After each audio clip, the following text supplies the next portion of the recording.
how Kundalini Yoga is helpful in achieving and awakening our desire consciousness.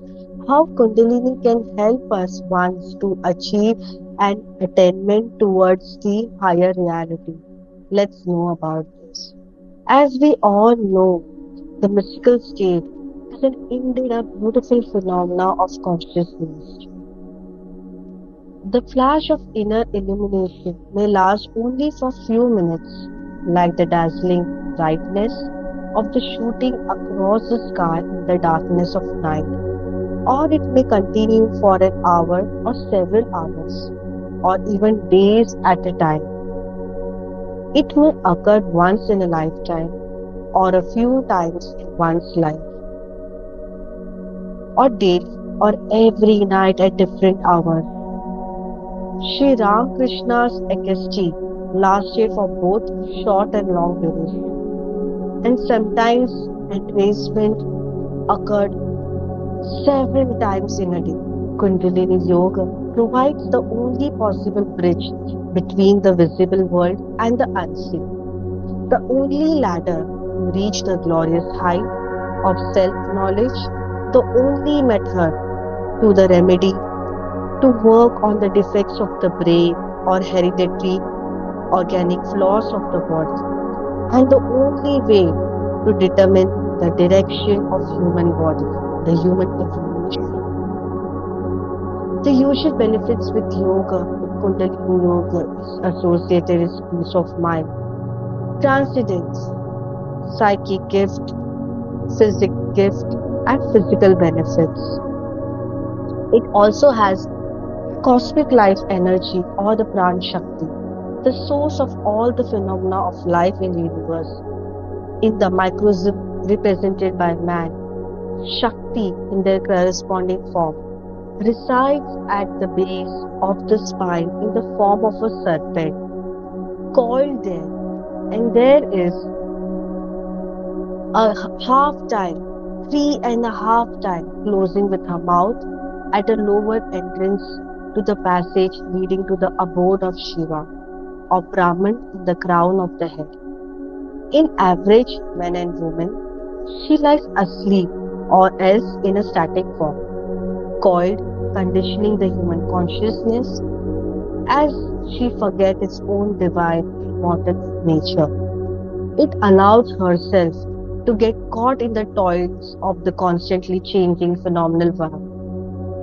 When rose to activity with appropriate matter, she like a streak of lightning darts through the Shushumna, clearing the darkness that holds the embodied spirit bound to the earth. According to the concept of ancient authorities, Kundalini is divine in nature, the super intelligent creative aspect of Lord Shiva, the creator, sustainer, and destroyer of the world, one with him in the unmanifested state.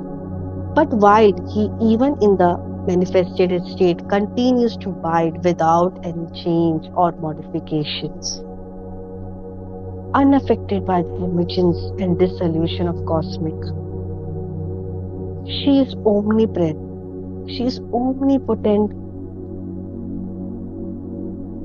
She is a receptacle of the continuous stream of ambrosia which flows from the eternal bliss. Her radiance is that the whole of the universe feel illuminated. Kundalini energy in herself is completely pure and potent.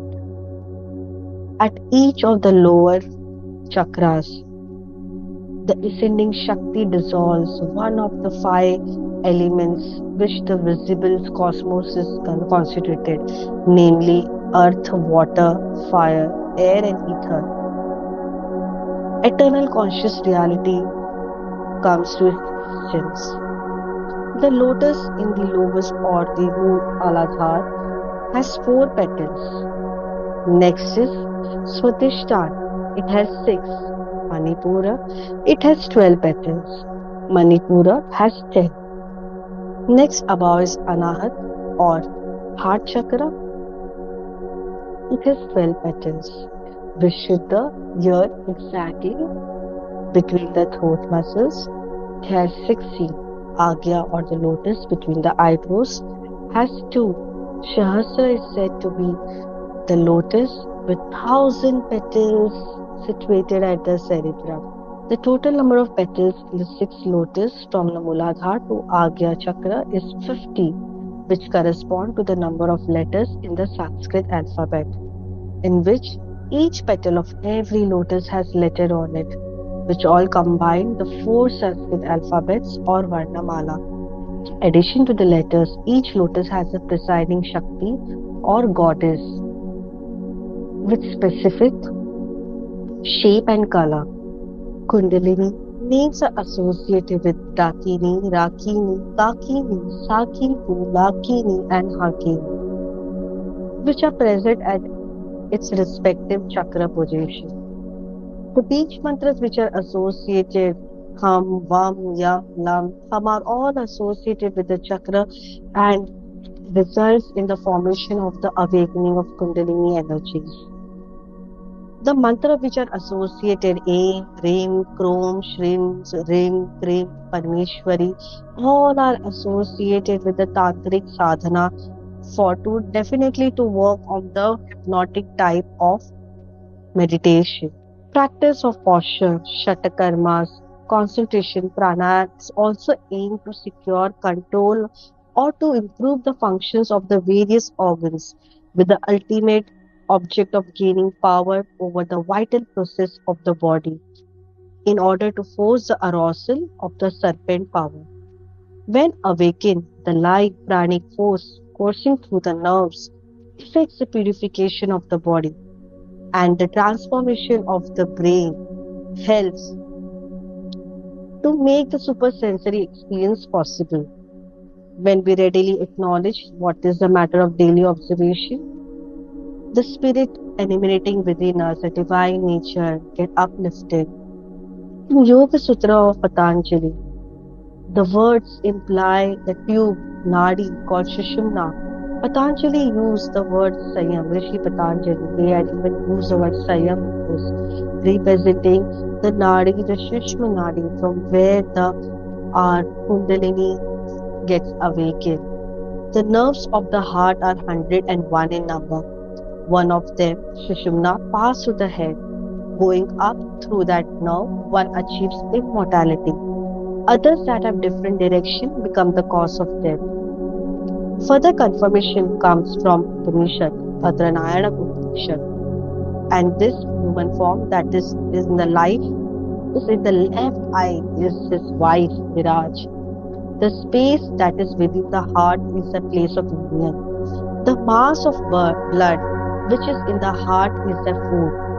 What looks like a net within the heart is their covering. The nerve that rises upward from the heart is their passage for moving. It is like a hair split into 1,000 parts. Nerves, nadis of the body called hita are rooted in the heart. It is through this that the essence of food passes when it moves. Hence, a subtle body has also a finer food than the gross body. Even in Hatha Yoga Pradipika, it is mentioned, so long as nadis remain clotted with impurity, the movement of prana does not occur through the middle passage, Sushumna. And so long as prana does not flow through Sushumna, how can success attend the undertaking? Shiv Samhita gives graphic description of the anatomical arrangement of the nerves, nadis, which can leave no one in doubt about their physical character. Other nadis besides Sushumna rising from Mooladhara spread to the tongue, penis, eye, big toes, ears, abdomen, armpits, thumbs, lower limbs, and terminate from this nadi by the process of ramification and branching. 3,50,000 nadis are at their respective places. So beautifully it is explained in Hatha Yoga Pratipika. We have 3,50,000 nadis. All these vital nadis are efficient in carrying prana from one part to the other and by the division and multiplication are spread all over the body. It is a matter of common observation that we live in two worlds, one physical and other spiritual. The visible universe and our bodies are made of this physical stuff, but our thoughts and consciousness are formed to be an intangible substance about which, even in this era of phenomenal progress in knowledge, we know nothing. The whole science of Kundalini is based on manipulation of prana vayu, the nerve junction, chakras, and the brain. Vayu in Sanskrit means air, and the word is used with prana to denote this subtleness. The seat of Kundalini lies between perineum and the navel. In some of the authors, they say, and some of the authors, they have told the yogis, they have felt even in Shiv Samhita, the seat of Kundalini starts at the back of the Mooladhara chakra. From there, the Kundalini arose and moved upwards with the help of the prana and vayu energy. Even with the help of the Sushumna Nadi, it open up. The 3.5 point goes up, open up, and helps to awaken the entire chakras.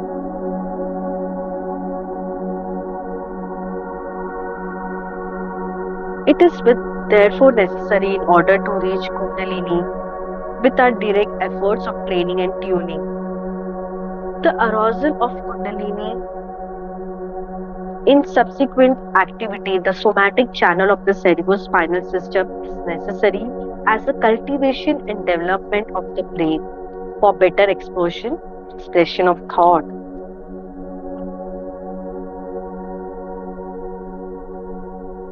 A normal awakening does not arouse intense heat.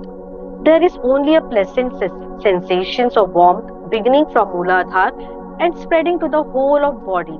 In the first stages of the awakening, it is universally accepted by the ancient writers that heat resides in the umbilical center to carry out the function of digestion. It is therefore in accord with this idea to say that Kundalini burns in the navel. There is also nothing unusual in the expression that the awakening of the serpent power in the umbilical region is revealed by the sensation of great fire. In fact, the ascent of Kundalini is like the pouring of liquid flame into the various chakras and finally into the cranium. It may also resemble the brilliant luster shed by the prolonged flash of lightning, accompanied by noises like thunder. But when compared to the blazing fire or flame or lightning, the idea of intense or burning heat is not included in the expression.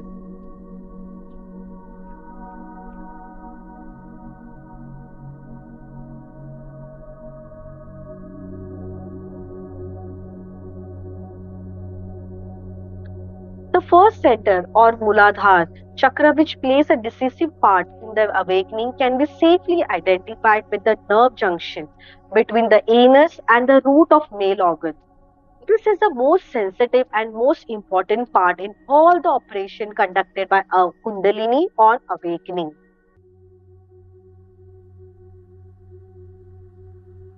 Thus, there is very likely we are able to work with extreme devotion and utter surrender to the divine Shakti Kundalini, to feel the importance, to feel the spirituality, to feel the beach residing inside us, for a further development of our trance growth, for the further development of pure consciousness, to develop intellectual powers, to help us to work on the possibility of the objective demonstration.